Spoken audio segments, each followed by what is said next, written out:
Қысқасын айтқанда, қазына іздедік. Мен төсекте жатқан болатынмын. Ішім пыс кетіп, досыма тиістім. Ол орнынан тұрды да отыра қалып жылады. Мен одан кешірім сұрап гүл ұсындым. Оған гүл қатты ұнады. Біз төбелесіп тұрғанда аспаннан бір карта салбырап түсті. Біз картаға қарап тұрдық. Ол бізге қарап тұрды. Давай, брат, туалетке кіріп шығайын дедім. Біз картаға қарап тұрдық. Ол бізге қарамады, ренжіп қалған секілді. Мен картаны алып қарасам, Африканың Амазон өзенінің жанындағы құмырсқаның атасының досының қазынасы екен. Ема деп қазына іздей бастадық. 1 сағат, 2 сағат, 3 сағат. Сөйтсек картаны теріс ұстап алыппыз. Біз оны көзі ашып жұмғанша таба алмай, ертең тура үйдің жанынан тауып алдық. Біз оны қолмен қаздық, аяқпен қаздық, көтпен. Біз қазынаны әрең таптық.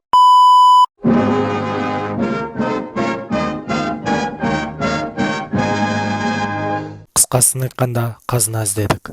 Даусымнан бұлай шығып тұрғанына сіздерден кешірім сұраймын. Егер видео ұнаған болса, міндетті түрде лайк басып каналға жазылып кетейік. Алда тағы да қызықты видеолар шығатын болады. Барлықтарыңызға давайте.